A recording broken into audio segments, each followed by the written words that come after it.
Olá, minha turma querida. Vamos começar aí mais uma aula de Química.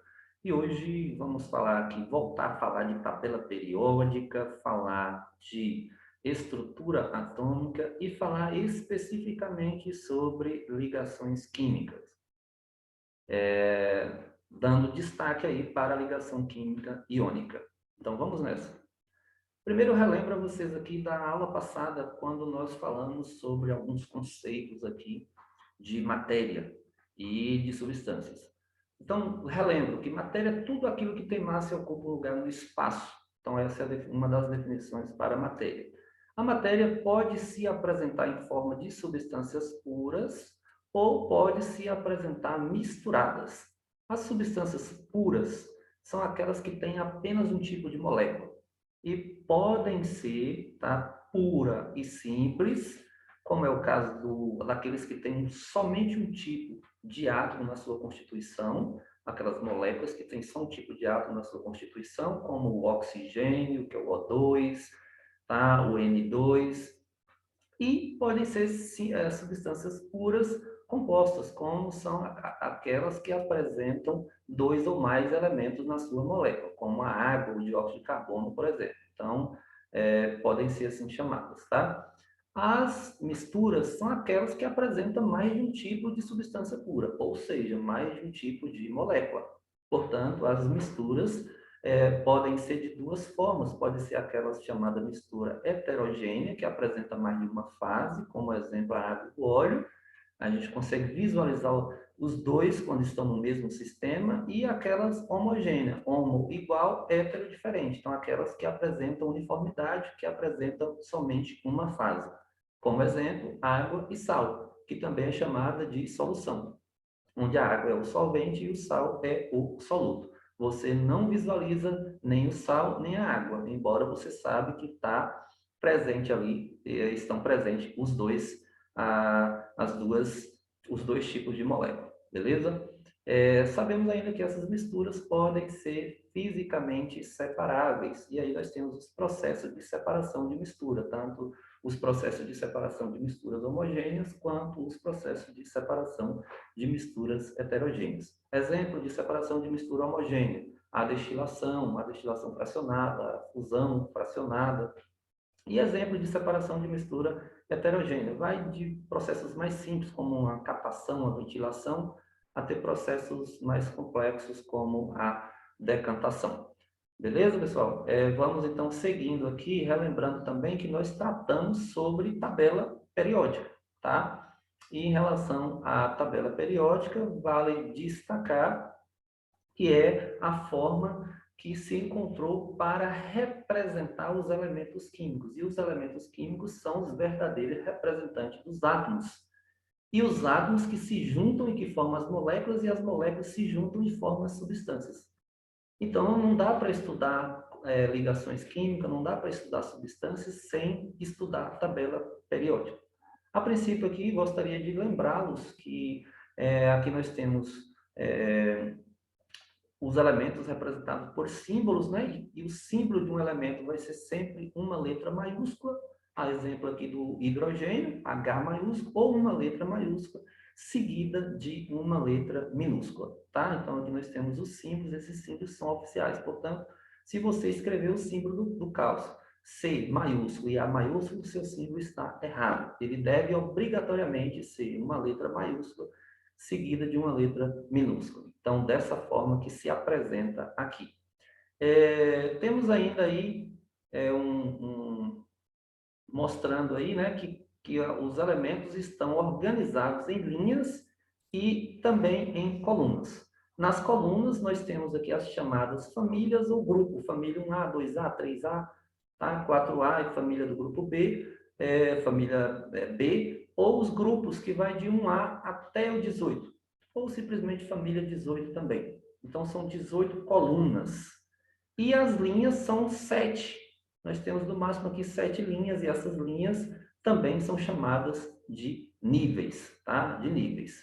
Aqui nós temos uma legenda no qual essa primeira coluna são os metais alcalinos, depois metais alcalinos terrosos, metais de transição, tá? Aqui nós temos uma série que se encaixa nesse ponto aqui, que é chamada série dos lantanídeos e aqui dos actinídeos.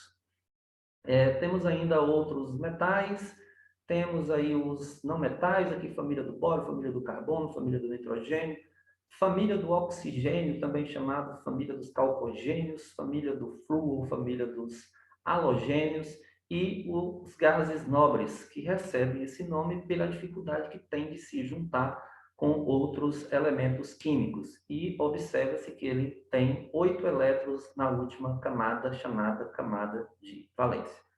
Beleza? Então, um átomo de um elemento qualquer, ele vai ter lá na sua estrutura, vai ter um núcleo. Nesse núcleo nós temos os prótons e os nêutrons, e nas suas eletrosferas, nas suas camadas, vão ter lá os elétrons, tá? E daqui a pouco a gente vai mostrar detalhadamente como é que isso aí funciona, tá? Conforme nós temos repetidos aí várias vezes que átomos se juntam, exemplo, hidrogênio mais oxigênio, formam molécula, H2O é a molécula, e várias moléculas formam as substâncias, tá? Então, esses átomos, eles se juntam, e nós vamos daqui a pouco falar disso.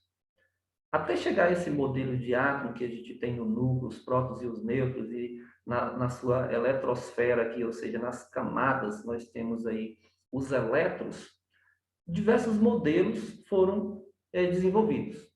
A palavra átomo, por exemplo, ela significa indivisível, mas a gente acabou de ver que um átomo pode ser dividido em prótons, nêutrons e elétrons, por exemplo, e até partículas menores, mas não era esse o conceito antigamente. Antigamente, os gregos acreditavam que o átomo, né, seria o menor fragmento ali de uma ou de qualquer substância que não teria mais como dividir, tá? E assim era formada todas as substâncias, tá?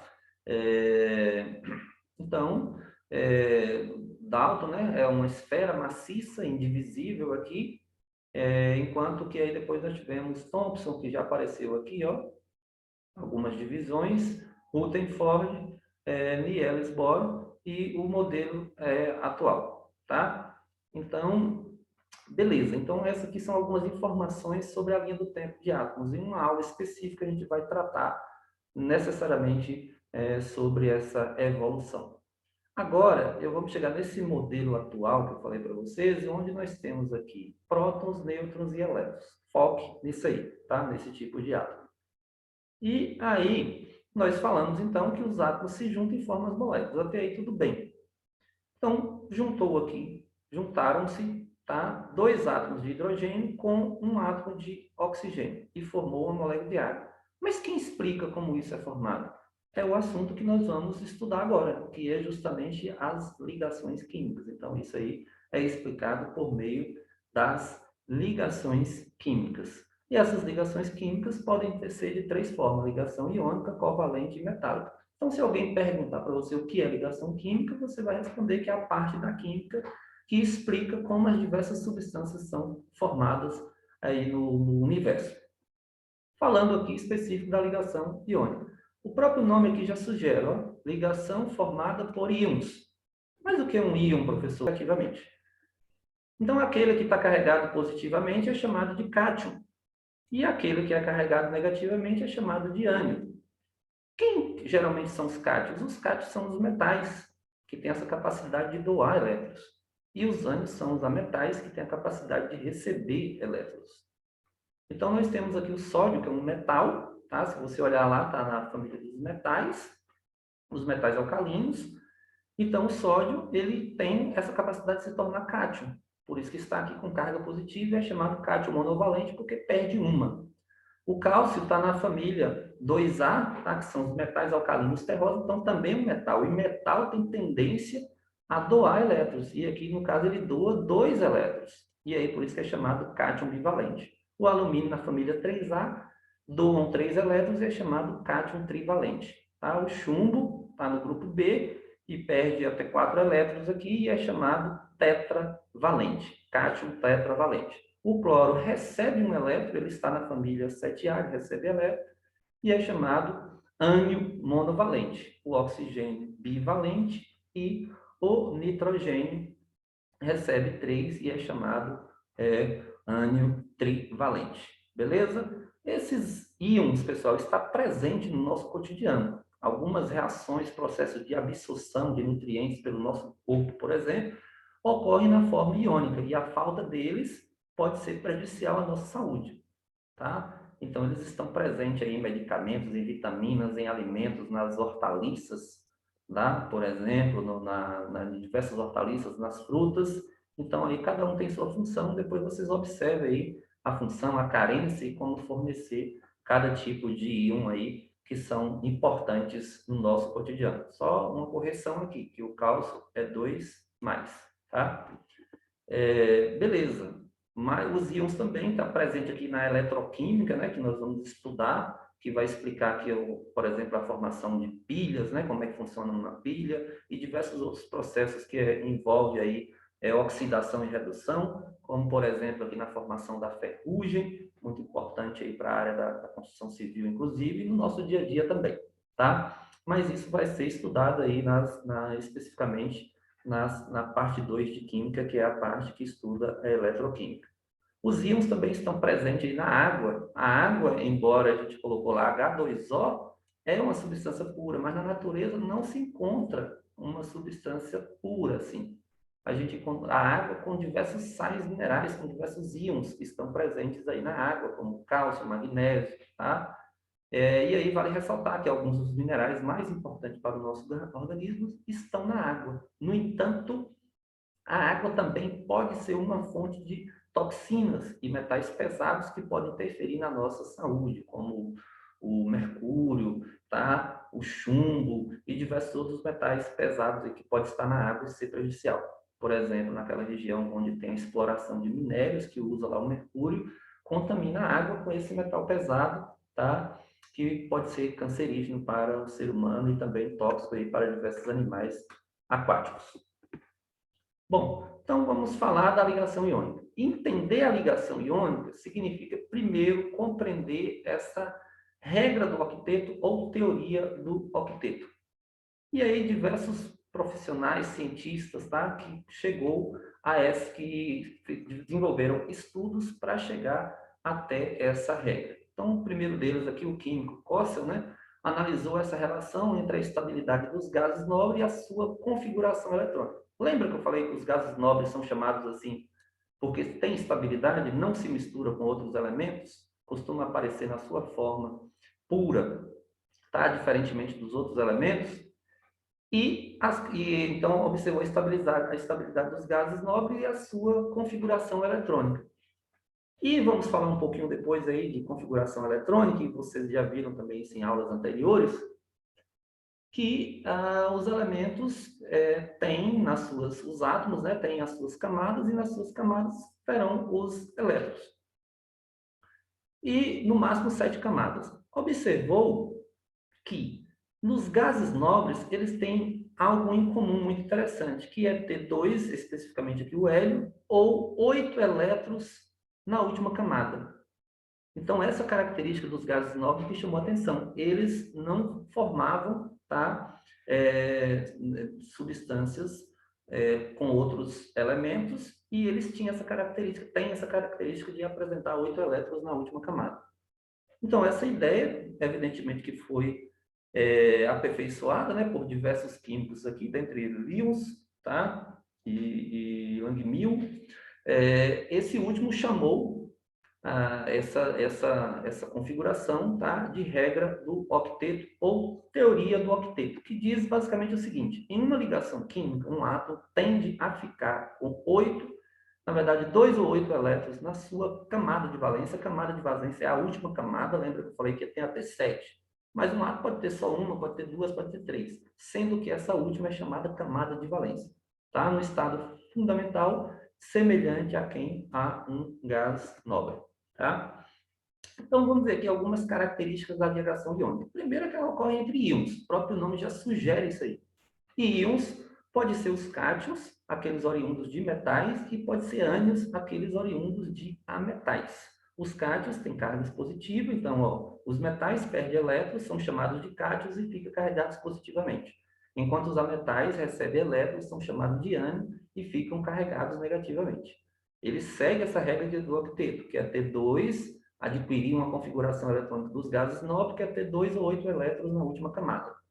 As ligações iônicas formam, portanto, os compostos iônicos. Os compostos iônicos são geralmente sólidos cristalinos, como o sal de cozinha, por exemplo, apresentam altos pontos de fusão e ebulição, são bons condutores de eletricidade quando são dissolvidos na água, em uma solução aquosa, tá? Então, o sal de cozinha, alguns ácidos também têm essa propriedade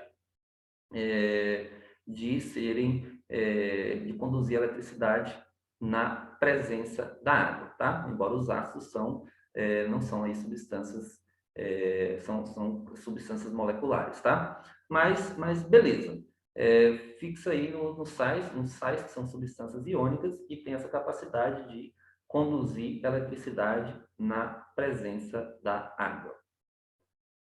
Bom, mas como saber? Eu falei que a ligação iônica é formada por um metal e um metal. Mas como podemos saber, tá? Se um elemento ele é metal ou se ele é metal? Se você pensou em consultar a tabela periódica, acertou. Então, uma das estratégias é essa, é consultar a tabela periódica. Então, na tabela periódica eu tenho aqui, ó, metais, tá? Com exceção do hidrogênio aqui, todos os elementos da família 1A são metais e são os metais alcalinos, tá? Aqui também são metais, aqui são metais de transição e aqui também eu tenho metais.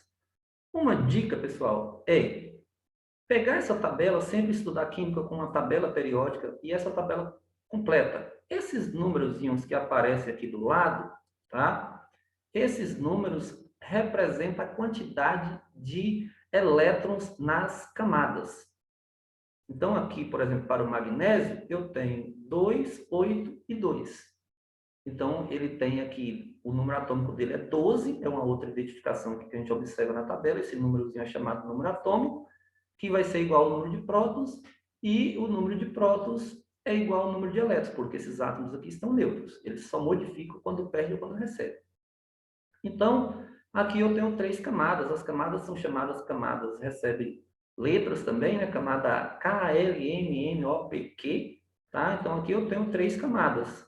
E mostrando aqui a quantidade de elétrons em cada camada. Quem me interessa aqui? A última camada, que é a chamada camada de valência. Então, eu sei aqui, ó, que o magnésio tem 2 elétrons na última camada. Se o elemento está aqui na família 1A, eu sei que ele tem 1 elétron na última camada. Isso vale só para esses do A. Para o B, você tem que consultar ou fazer a distribuição eletrônica, que a gente vai falar sobre ela pelo diagrama de Linus-Pauling. Então, repetindo, como é que eu sei que um elemento é metálico? Os elementos metálicos apresentam geralmente 1, 2 ou 3 elétrons na última camada. E os ametais que fazem ligação iônica? Família 5A, 6A, 7A. Então, são elementos químicos que apresentam 5, 6 e 7 elétrons na última camada. A exemplo aqui, ó, do nitrogênio, do oxigênio, tá? E do flúor aqui, respectivamente, tá? Beleza.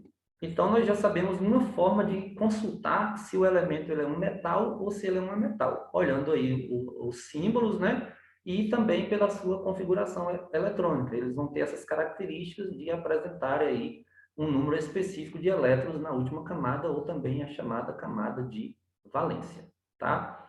Então, aqui eu tenho o diagrama de Linus-Pauling. O diagrama de Linus-Pauling organiza, então, aqui essas camadas, né? Como eu falei, KLMNOPQ, também chamado de níveis, que vai de 1 ao 7, e também aparece aqui agora os chamados subníveis, SPDF.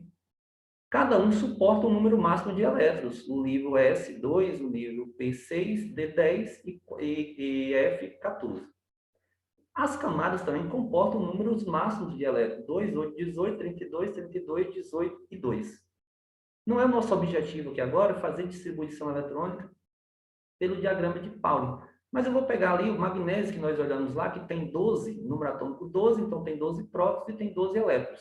Como é que ficaria a distribuição eletrônica do magnésio? Então, ficaria 1s2, tá? Deixa eu pegar aqui só um marcador para ficar mais visível aí para vocês. Então, nós teríamos, ó, para o magnésio, 1s2, 2s2, 2p6 e 3s2. Distribuímos aí os elétrons referentes ao magnésio. Observando camada K2, camada L8 e camada M, 2 elétrons na última camada. Então, por isso que ele está aqui, ó, na família 2A. Todos estes aqui que estão na família 2A apresentam 2 elétrons na última camada.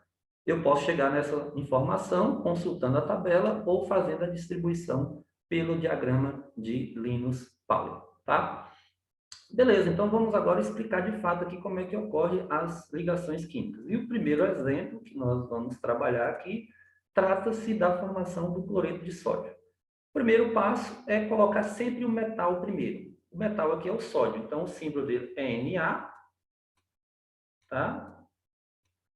Símbolo Na, e o sódio, ele está na família 1A. Se vocês consultarem lá, está na família 1A, então ele tem aqui um elétron na última camada, ó, um elétron na última camada, como todos os elementos que estão na família 1A. Então, vou representar aqui esse um elétron do sódio, tá? E junta com o cloro. O cloro, que é o Cl, tá? Ele apresenta aqui 7 elétrons na última camada. Então, vamos representar aqui esses 7 elétrons, tá? Na última camada, ele está na família 7A, vocês podem observar lá. E beleza, como nós falamos que na ligação iônica o metal doa e o ametal recebe, é justamente isso que ocorre, tá? Esse aqui doa, recebeu. Então, ele que estava distribuído da seguinte forma, ó, o sódio tinha 2, 8 e 1. Ele agora ficou com 8 na última camada porque ele doou 1. Adquiriu a estabilidade de um gás nobre. E o magnésio, e o cloro, que tem lá 7 elétrons na última camada, recebeu 1 e ficou com 8, adquirindo também a configuração eletrônica de um gás nobre. Daí eu tenho a formação do NaCl, que é esse sólido branco aqui, chamado sal de cozinha. Portanto, o Na, como ele doou um elétron, ele é chamado de cátion monovalente. E ele fica carregado assim, ó, com mais. E o cloro, que recebeu um elétron, ele é chamado ânion monovalente, que fica carregado negativamente. Então, aqui eu tenho o cátion, aqui eu tenho o ânion, tá? E mostrando a estabilidade que eu não tinha antes. Ó, aqui estava com um elétron na última camada, passou a ter 8. Aqui estava com 7 elétrons na última camada, passou a ter 8. Portanto, adquiriu a estabilidade de um gás nobre. Outro exemplo aqui que a gente pode citar é a formação do cloreto de magnésio, começando sempre com o metal. Então, o magnésio está na família 2A, pode verificar lá na tabela, tem 2 elétrons na última camada. O cloro, a gente já sabe que ele apresenta 7 elétrons na última camada. Então, ele precisa de 1. Ele precisa receber 1 elétron para ficar estável. Eu pego esse magnésio e dou esse elétron. Porém, o magnésio, ele tem que perder os 2. E ele não perdeu os 2. Então, o que eu tenho que fazer? Chamar um cloro. Tá? Então, eu chamo outro cloro aqui. O cloro sempre vai vir com esses 7 elétrons. Tá? E consequentemente, após a doação aqui, agora sim eu tenho a estabilidade dos gases nobres. E qual a fórmula molecular dessa substância? Fica MgCl2, tá? MgCl2. Aí eu tenho a forma, então, desse sal também, né, que é o cloreto de magnésio, é um sal, e podemos apagar aqui e ver aqui o modelo aqui mais didático, tá? Então, a forma, lembrando, MgCl2. Aqui o magnésio, ele fica carregado positivamente. Como o magnésio doa 2 elétrons, ele fica com 2 mais, tá? Ele doou 2 elétrons, então ele fica 2 mais. Ele é um cátion bivalente, enquanto que o cloro é um ânion monovalente. Então, e a fórmula fica MgCl2,